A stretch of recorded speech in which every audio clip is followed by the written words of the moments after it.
Hi, good day, M6292. Could you please introduce yourself? Singsang Taytay Liho. I'm Annalisa Manangat. I'm 44 years old. I'm from Bicol, Sorsogon, Philippines. I am married but separated with blessed 17 years old daughter. I am high school graduate. My hobbies are cooking, cleaning, and taking care of the baby. I have an experience in two countries.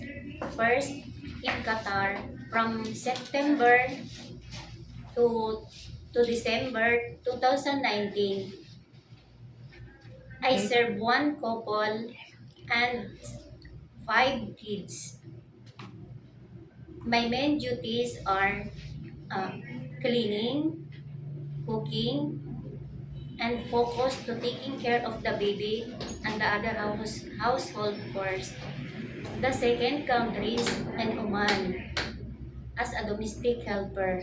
I serve one couple and 3 months old baby. My main duties are cleaning, cooking, tutoring, and focus to taking care of the baby and the other household chores. Okay. I saw that you have experience in taking care of the 3 months old baby. So, could you tell me how do you prepare their milk? First, I clean my hands and clean the bottle and sterilize the bottle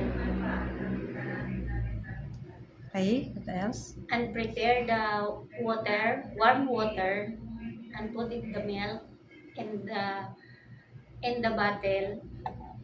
Then I shake the bottle and check the temperature and feed to the baby. Okay. So, if the baby is crying, what would you do? I will play the baby and singing the lullaby. Okay. Still crying? If it's still crying, I will call my spouse. Uh, Before anything else, you can also check the diaper, right? Yes. Okay. And then, if the baby is still crying, you will. I will check the diaper And then, and then I will check her body if there is the temperature is and, good or no. and then, Then if the I baby is still crying, what would you do? I will call her mother. No, Employer. yeah. Okay. Then So, why do you want to work in Hong Kong? I want to work in Hong Kong because it's big salary and it's near in my country. Okay. So, how long do you want to work in Hong Kong? It's depend for my employer. Okay. So, do you know how to cook Chinese food?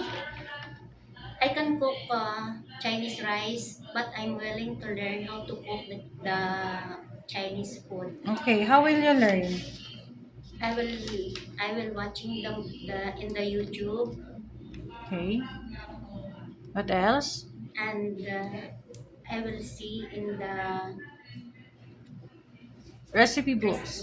Okay. recipe. And also, if your employer will teach you, are you willing to learn? Yes, Okay. So, is it okay to you to take care of a baby, newborn baby? yes, How about elderly? yes, Okay. Is it okay to you to share room with kids or other family members? I saw that you have a long hair. yes, Is it okay to you to cut your hair short? yes, Okay.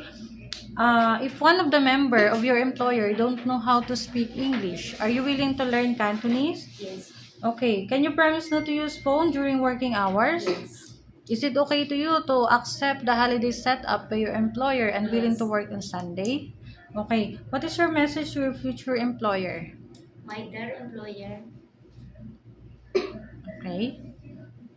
can you pick me and I will do my best. Okay. If your employer will pick you and then you will do your best. Okay. Thank you so much, M6292. Miss Annalisa. Thank you.